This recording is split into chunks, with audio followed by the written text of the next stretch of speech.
The heat hung heavy in the air, the kind that baked bones and cracked wagon wheels. Dust Creek wasn't so much a town as it was a collection of regrets loosely stitched together with whiskey and bad luck. The buildings leaned like tired old men, their wood bleached and brittle. The saloon had no name, only a faded sign with the ghost of a horse etched into it, and the sheriff's office hadn't seen justice since the war ended and never really came back. They called her mad.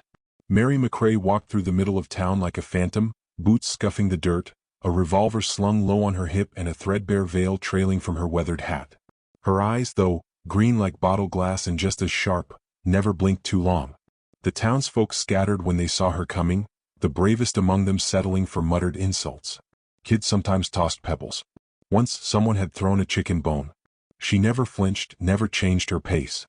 Madness, they said, was her only companion. Madness and a bloodthirsty dog named Cass. She didn't care for the stairs. Didn't care for much, really.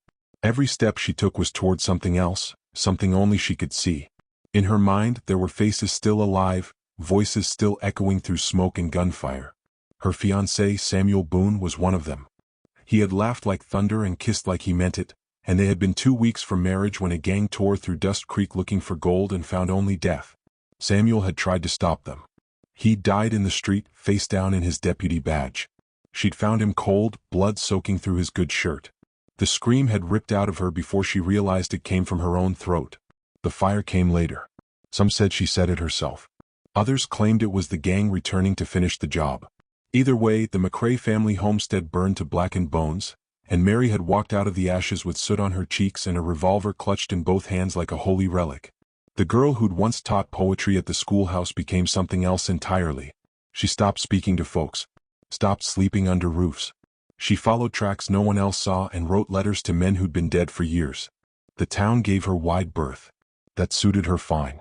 She spent her days just outside Dust Creek now, in a battered shack leaning against the rocks like a drunk too proud to fall. Inside it was part graveyard, part armory. Newspaper clippings, old maps, and hand-drawn symbols lined the walls, connected by frayed string and handwritten notes. Names were circled and crossed out. Red Vultures was written in charcoal over and over, like a prayer or a curse. Cass growled softly from under the table, ears perked. Mary didn't speak to him, just fed him, patched him up when he fought coyotes, and let him sleep close when the desert wind screamed.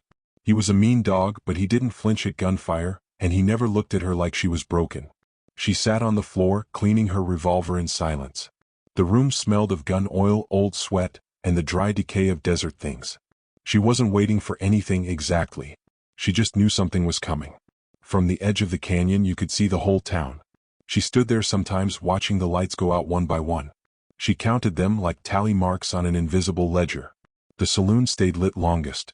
That's where they gathered. That's where the rumors were born and spread, where men bragged about what they'd do if she ever came too close.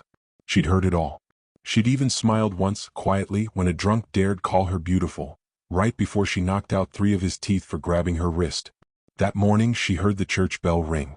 Rare sound. Funerals or fools. She made her way to the chapel, watched from the trees. A boy's body lay in a pinewood coffin. Kicked in the head by a horse, they said. She noticed the bruises didn't match. The preacher spoke low, hurried, eyes darting to the edge of town where the sheriff stood looking elsewhere. Mary's fingers twitched toward the gun on her hip. She didn't draw. Not yet. On her way back she found a little girl bleeding by the well. Scraped her leg climbing after a kitten. The mother shrieked when Mary approached, but she crouched anyway, pulled a handkerchief from her pocket and tied it tight above the wound. The girl stared up at her with wide eyes, unafraid. Hold still, darlin'. You're braver than most men in this town.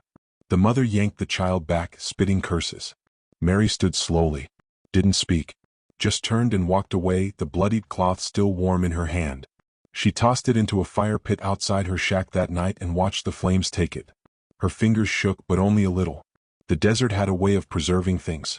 Memories, hate, grief. It dried them out, made them lighter, easier to carry but impossible to bury. Mary had carried hers a long time. That evening she returned to her shack and opened a rusted box beneath her cot. Inside were 5 bullets, hand-etched with initials. One was already gone, fired into a man who'd worn a red vulture tattoo beneath his collarbone. The next 4 waited, quiet and patient. She traced the letters on the second, TD. She looked at the map again. New pins, new movement. Someone had ridden into Dust Creek from the south. Heavy boots, a limp. Horse well fed. Rancher's horse. She'd seen it outside the saloon. She knew all the locals. This one was new. Mary sat down, pulled out a journal, and started a new page. The ink was fading, but her hand was steady. Colton Graves. Look. Clean coat. Doesn't spit after whiskey. Doesn't smell like cow's hit. Carries a sidearm too nice for this town. Watches people like they're puzzles. She closed the journal. The fire snapped behind her, soft and steady. Cass let out a low bark, tail thumping once before settling. The pieces were moving. She didn't know how yet, but someone was shifting the board. She stood up, adjusted her gun belt, and walked outside. The moon was high and mean. The stars too sharp like broken glass. She wasn't mad. Not really. She just remembered what everybody else chose to forget. Tomorrow she'd go into town. Not for supplies. Not for kindness. For answers. And if someone gave her the wrong one, well, that was what the bullets were for. The saloon was quieter than usual, as if the walls themselves were holding their breath. A poker game sputtered near the back, two cowhands slouched with cards they didn't care about and a bottle of rotgut whiskey between them. The piano stood silent, gathering dust. Outside, the wind kicked up little spirals of sand that scraped along the porch like ghost fingers. Mary McCrae leaned against the door frame, one boot crossed over the other, revolver visible but untouched. Her veil fluttered faintly in the breeze, catching the candlelight like gauze on a wound. She wasn't watching the bar. She was watching the man sitting alone at the far end, hunched over a glass he hadn't touched. He hadn't looked up since she walked in, but she knew he'd clocked her. The way his jaw shifted slightly. The flick of his eyes behind the glass. He'd expected her. He had a limp. That much was clear the moment he stood. Not exaggerated, but real, the kind born of old injury and hard living. His coat was clean but travel-worn, dark brown with a silver concho missing from the right cuff. His boots were polished. Not local. He walked like someone used to being watched. Mary McCrae, he said with no inflection. No fear either. Just her name, like he was testing how it sounded. She didn't answer. He motioned to the chair across from him, slow and deliberate, like every movement cost him something. I'm not a skin for conversation, he said. Only your time. She studied him for another moment, then walked across the floor. Her spurs didn't jingle, they'd been filed flat long ago. She sat without a word, letting the silence stretch. You're Colton Graves, she said finally. You were with the 5th Texas. Rode south after the surrender. Rumor says you left a trail of corpses long enough to make the devil take notes. He smirked faintly. Rumors talk too much. They usually don't live long in Dust Creek. He nodded once, accepting that. His face was cut from stone, creased and sun-worn but not unkind. His eyes were pale gray, like smoke that never lifted. I've seen you shoot, he said. Last week. 2 men in the street. One had a scattergun. You put him down before he cleared leather. They were harassing a girl. I didn't do it for applause. You didn't wait for the law. There is no law. He leaned back, eyes narrowing slightly. That's why I'm here. She didn't blink. You're not sheriff material. No. I'm looking for a wife. The air thickened. A card dropped somewhere behind them, forgotten. Mary's fingers twitched near her revolver, not quite threatening, but close. You got 2 minutes to explain that before I put a hole in your logic. I'm setting up a ranch west of town. Old Mescalero land. Got cattle, got fences, got 3 hands who work when they ain't drinking. What I don't have is someone who can keep wolves out and men in line. Hire a foreman. I did. He left after 2 days. Snake bit him. Said the land's cursed. It probably is. He took a slow sip of his whiskey, then set the glass down. I've had my fill of soft women who faint at blood and cry when it rains. You shoot, you track, you think like a soldier. People say you're mad. I say you're alive. That's more than most. She stared at him, her expression unreadable. You think marriage is a business arrangement? I think survival is. You want a partner, not a bride. I want both. I don't care if you sleep in a separate room or burn my cookhouse down. Just don't shoot my dog or steal my horse. Mary considered him for a long moment. Her instincts told her to laugh or curse or walk away. But something in his voice, it wasn't desperation. It was honesty, blunt and unfamiliar. He wasn't trying to charm her. He wasn't trying anything at all. Just offering. She stood. I don't trust men who make sense. Then don't trust me, he said calmly. Trust yourself. That stopped her. She didn't look at him again, but her voice came sharp and low. Tomorrow. Your land. I'll come. If you're lying, I'll shoot you before sunset. And she walked out. The next morning, the desert stretched long and pale beneath a washed-out sky. Mary rode hard, her veil tied at her throat, dust trailing behind her like smoke.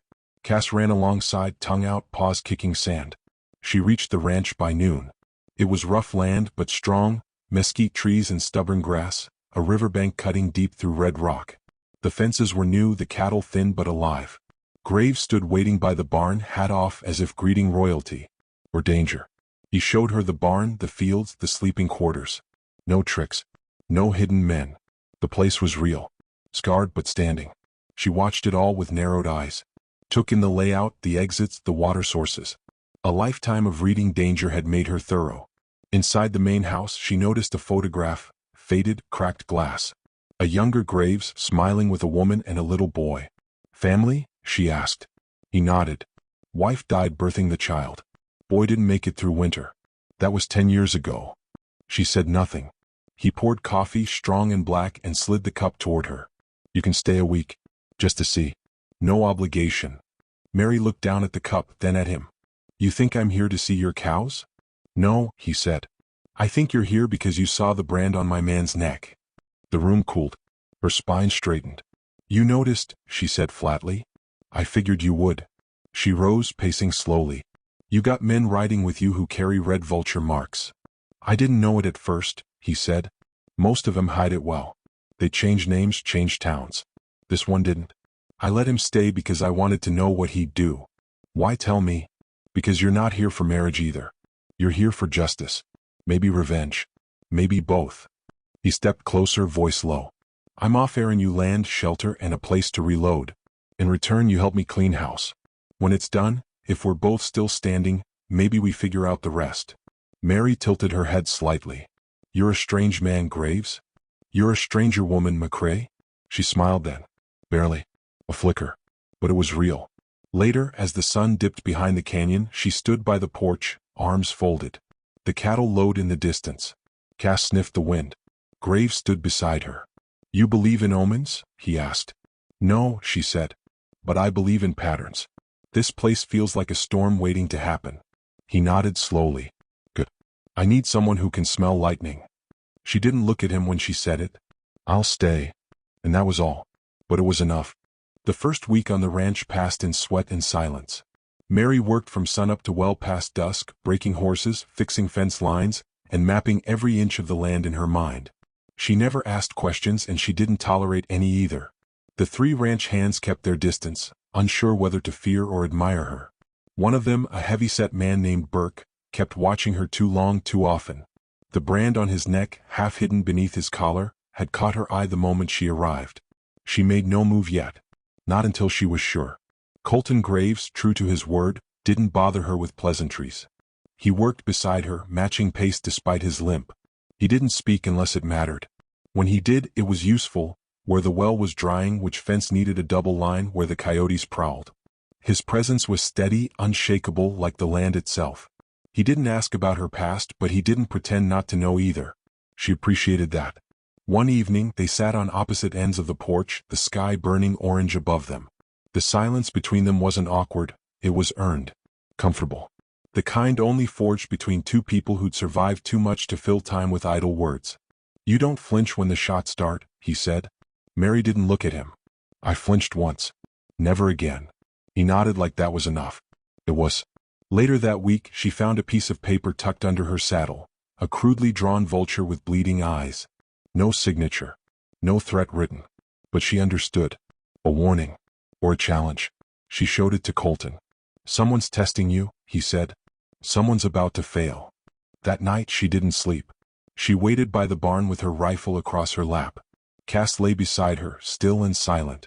At some point past midnight, a figure moved near the north fence. She didn't call out. She didn't ask questions. She fired. The man dropped with a sound like torn canvas. The bullet didn't kill him, she hadn't aimed to. By the time she reached him, he was gasping, clutching his thigh. It was Burke. He spat blood and grit. You think you're cleaning up this place? You think a dress and a gun makes you untouchable? She crouched, expression unreadable. I'm not here to clean anything. I'm here to bury what's already rotted. Burke grinned through pain. We're not done. You can kill one of us, but we're the ones who run this territory. Vultures don't die easy. She stood, cocked her pistol, and shot him in the chest. When Colton arrived, she was already dragging the body toward the ravine. He didn't speak until she was done. You sure that was the right move? He asked. I don't play games with ghosts. He took off his hat and rubbed his jaw. I'll help with the hole. Over the next few days, the air on the ranch changed. The remaining 2 hands were nervous, too polite. One quit.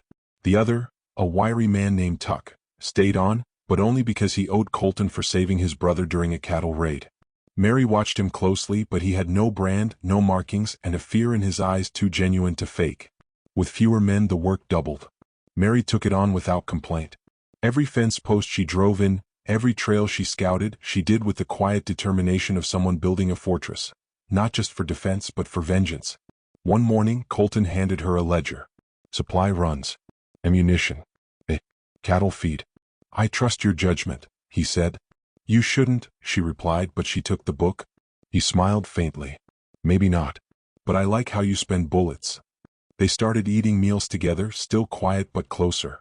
Over shared coffee, he told her about his time with the war gangs, how he walked away after watching too many innocents die under orders no one questioned. I spent 5 years drinking the guilt down, he said. Then I bought this land. Figured maybe I could build something instead of burning it. She didn't respond. Just passed him the bread. But later, as the wind stirred the dust, she said quietly, I burned mine. Not out of guilt. Out of fury. It wasn't forgiveness. But it was a bridge. That night, the vultures came. It started with a scream from the barn. Tuck stumbled out, blood soaking his shirt. Mary grabbed her rifle before the echo faded. Colton was already outside, shotgun in hand. Flames leapt from the side of the barn. Shadows moved through the smoke. Figures on horseback, others on foot. Mary counted 6. Maybe more. They'd come fast and quiet like coyotes. She crouched behind a trough, picked off one rider with a clean shot to the head. Cash charged into the chaos, snarling. Colton fired at the men circling from the left. One dropped, another wheeled away. A bullet tore past Mary's ear. She turned and shot back, hitting someone in the thigh. He went down screaming. Then she saw him, the man on the black gelding. Tall, wearing a red scarf around his neck. Scar under his left eye. She knew that face. Thaddeus Dean. The man who slit Samuel's throat. He hadn't aged well. More wrinkles, more scars. But the same smug smirk twisted his mouth. Well, I'll be, he called out over the firelight. If it ain't the bride who never made it to the altar. Mary stood slowly, blood streaked across her cheek, revolver at her side. You remember my fiancé? She called back. Thaddeus laughed. I remember his screams. He begged, didn't he? Funny how that badge didn't make him any braver. The words hit her like knives. But she didn't flinch. She raised her gun. I ain't begging. They fired at the same time. His bullet nicked her arm. Hers slammed into his shoulder. He fell from his horse with a grunt. The others broke. 2 ran, 1 tried to grab him. Mary sprinted forward, ignoring the pain in her arm, and tackled the man reaching for Thaddeus. They fell hard. She stabbed him in the neck with her belt knife. He gurgled once and stilled. She turned back to Thaddeus. He was crawling, blood painting the dirt. You got a lot of nerve, he croaked. Thinking you could end us. You ended me a long time ago, she said, leveling the gun at his head. Now I'm just returning the favor. He spat. You don't have it in you. Her eyes didn't waver. The shot echoed off the canyon walls. Colton found her minutes later, standing over the body, breathing hard but steady. Her arm bled freely and she was pale. He walked up without a word, took off his coat and wrapped it around her shoulder. You done? He asked. She looked up at him, eyes wide but calm. Not yet. He nodded. They buried the dead before dawn. Tuck didn't make it. The others were strangers. No names, no badges, just vultures in human skin. When it was done, Mary sat on the porch, watching the sky turn from black to bruised purple. Colton sat beside her. You saved my land, he said. She didn't answer. He turned toward her. But more than that, you made it yours. She looked down at her hands, calloused, bloodied, steady. I didn't come here to stay, she said. I know. But it feels like a place where something new could grow. Maybe. He didn't press. Just sat with her, both of them listening to the wind, the silence between them full of things better left unsaid. Behind them the fire still smoldered. Ahead the dawn waited. The morning after the vultures fell, the ranch was quiet in a way Mary McCrae didn't trust. Too still, like the air before a lightning strike. The bodies were buried, the blood was scrubbed from the porch, and the fires were out. But something lingered. Not fear. Something deeper. The kind of silence that felt like a held breath. Colton walked the fence line at dawn, checking weak spots and damaged boards. His limp was worse than usual, but he didn't slow. Mary watched him from the porch, coffee cooling in her hands, Cass at her feet. She hadn't slept. Her arm, stitched roughly and wrapped tight, throbbed with every heartbeat, but she didn't flinch. Pain was part of the cost. They were still out there, vultures. The gang was never just one man or 5 or even 10. It was a disease, a legacy of violence that moved like wildfire across the territories. Kill one and 3 more rose from the dust. Thaddeus Dean had been ahead, not the body. And Mary knew with bone-deep certainty that more would come. The question wasn't if. It was how many, and when. "You should leave," Colton said quietly, appearing beside her without a sound. Mary didn't turn. "I should. But you won't." "No." He sat beside her. The boards creaked beneath his weight. Cass shifted but didn't move. "You saved this place," he said. "It's not saved. It's just not dead yet." He gave her a long, considering look. "You came here with a gun and a past. I offered a roof and you turned it into a fortress." She met his gaze. "You offered me a marriage." "Still do." A small, bitter smile tugged at her lips. "You don't even know who I am. I know what you've lost. I know how you hold your gun. I know you walk like someone who doesn't expect tomorrow. That's not love." "No," he said. "But it might be enough." She looked away, eyes on the pale horizon. "You ever think about what peace actually looks like?" "All the time. But I don't think it's quiet. I think it's earned. Bloody, loud, and maybe just for a moment." He stood and walked back toward the barn. Mary stayed, listening to the wind whistle through the broken shingles. For the first time in years, she let herself wonder what staying might mean. That afternoon a rider came. Fast. Dust spraying behind him like smoke. Mary stepped out of the barn before the hooves even stopped pounding. Rifle in hand. She didn't recognize the horse or the man, but his face was drawn and sweat-drenched, eyes wide with fear. "They're coming?" he gasped. "Riders. A dozen, maybe more. Black coats. Same brand. Saw 'em south of Devil's Arch. They ain't talking the road." Colton appeared beside her, shotgun over his shoulder. "How long?" 2 hours, maybe less. "They're moving fast." Mary nodded once. "You see their leader?" "Didn't catch his name. Just heard him call him Preacher." That name stopped the wind. Mary's jaw tightened. She'd heard of him. A warlord in the vultures' ranks, half outlaw, half prophet. Preacher wasn't just a name, it was a promise of judgment. "They're not just coming to kill," she said. "They're coming to finish a legacy." Colton turned to her. "You still got those marked bullets?" She nodded. 2 left. He stepped closer. "Use them." The rider didn't stay. He took water and galloped west, already running from the storm he'd delivered. Mary gathered what she needed. Her revolver, 2 rifles, extra rounds, the knife Samuel had given her the night he proposed. She found her old coat in the trunk, the one with the burn marks and the faded stitching. It smelled like smoke and old memories. She strapped the revolver to her hip, the rifle across her back. When she looked in the cracked mirror near the door, she saw the woman she used to be, just long enough to say goodbye. Colton was in the corral, checking the horses. He handed her the reins of the roan mare she'd broken 3 days earlier. "You can run," he said. "I won't think less of you. I've been running since Dust Creek burned." "Then stop." "I did. When I met you." He paused, watching her mount. "You make it through this. I won't marry you out of gratitude. I wouldn't ask you to." She leaned down, resting her hand on his shoulder. "But I might if we both walk out of it." And then she was gone, galloping toward the southern ridge, Cass loping beside her, dust rising in her wake like storm clouds. The terrain near Devil's Arch was jagged and raw, twisted rock and dead trees, the bones of the desert bared to the sun. She reached the high ground just as the first riders emerged from the canyon pass. 12 of them. All in black. Guns glinting. Red vulture brands burned fresh on their necks. At the center rode Preacher. He wore no hat. His hair was long, gray-streaked, matted with sweat. His coat was a preacher's frock, stained with blood. Around his neck hung a necklace of bullet casings.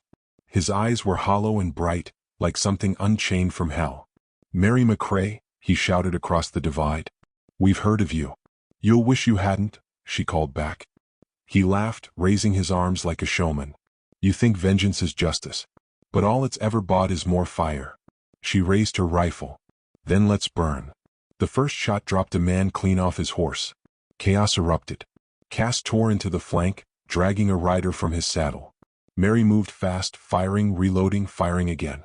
Her world shrank to flashes and screams, dust and blood. They surrounded her. She moved like a ghost, shooting, stabbing, rolling beneath hoofs. 2 more fell. Another grazed her side. Then Preacher was on her. He tackled her from the saddle, both crashing into the rocks. Her rifle flew from her hand. He was strong, brutally, religiously strong. He hit her once, twice, trying to crush her throat with his hands. "You can't kill an idea," he snarled. "I'm not here to kill ideas," she hissed, blood in her teeth. "I'm here to end you." Her hand found her revolver. The etched bullet, her final one, slid into the chamber. She pressed it to his gut and fired. Preacher's eyes widened. He coughed blood. "Samuel Boone," he begged. "He prayed," she whispered. "And he died." When the dust settled, the vultures were gone. Dead or scattered. Cass limped back to her, muzzle bloodied. Mary stood in the silence, shaking, smoke rising from her gun. Colton arrived not long after, horse panting beneath him. He looked around at the bodies, the blood, the woman standing among them. "Is it done?" he asked. Mary looked down at the empty revolver. "No," she said softly. "But it's quiet now." They rode back together, slow and silent. The ranch came into view under a violet sky. The barn was whole. The porch light glowed. Inside, she washed her hands, stripped off the bloodied coat, and sat at the table. Colton poured them both a drink. "You still want peace?" "I want possibility," she said. He nodded. "Then let's build something." She looked at him for a long moment. "I never thought I'd want anything again," she admitted. "But you're not afraid of my ghosts." "I've got plenty of my own." They touched glasses. A quiet clink. Outside the desert was still. But in that silence something new stirred, something small but alive. Oh, hard one. Blood-soaked. But finally truly theirs.